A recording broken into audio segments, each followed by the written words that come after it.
Graines de sagesse par Fumilayo Mohamed Dorigo.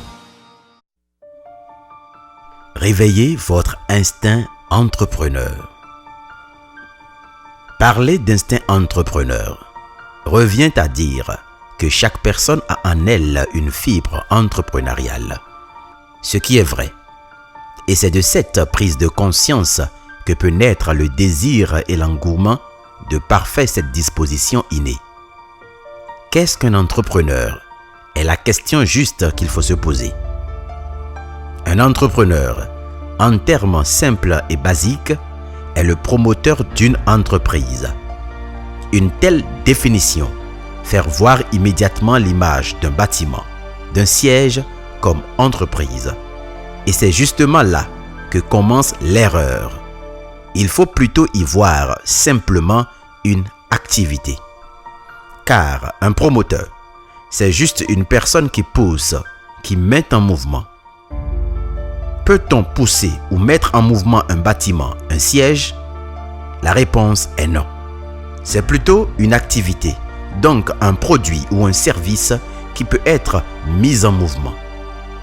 Le terme mouvement crée à son tour la notion d'échange, car un mouvement se fait dans les deux sens, va et vient. Ainsi, le promoteur pousse ou met en mouvement une idée, une activité, un produit ou un service dans un sens et reçoit une contrepartie en retour. À partir de là, on peut affirmer sans se tromper que l'entrepreneur ou l'entrepreneuriat a pour base les échanges ou en termes plus techniques, le commerce. Quiconque fait des échanges est déjà un entrepreneur, donc commerçant. Or, les échanges, nous en faisons tous les jours. C'est même régi par une loi universelle cachée dans la nature, dans l'univers.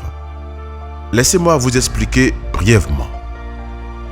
Tout autour de nous est basé sur la loi d'interconnexion et d'échange. Par exemple, quand nous respirons, nous échangeons avec le monde extérieur. Nous donnons à la nature l'air impur se trouvant dans nos poumons et nous purifions notre système en prenant de l'air pur de l'extérieur. Si l'air arrive à manquer, qui ne serait pas prêt à payer ce précieux besoin? Vous comprendrez pourquoi l'oxygène coûte très cher dans les hôpitaux.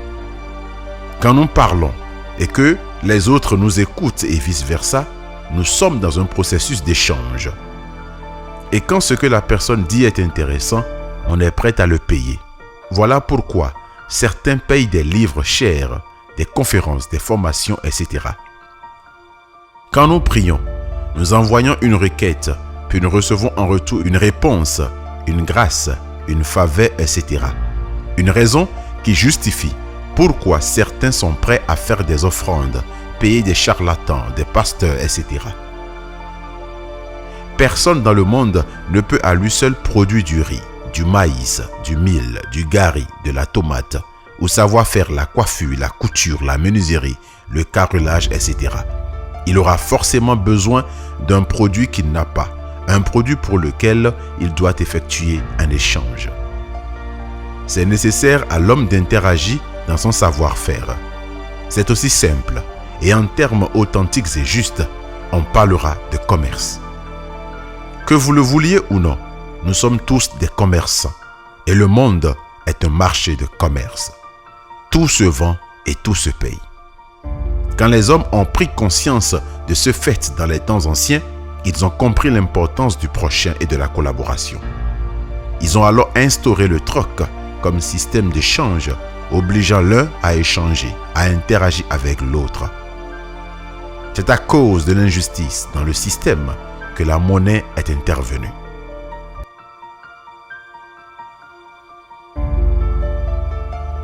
Tous les jours, vous faites des échanges de manière inconsciente.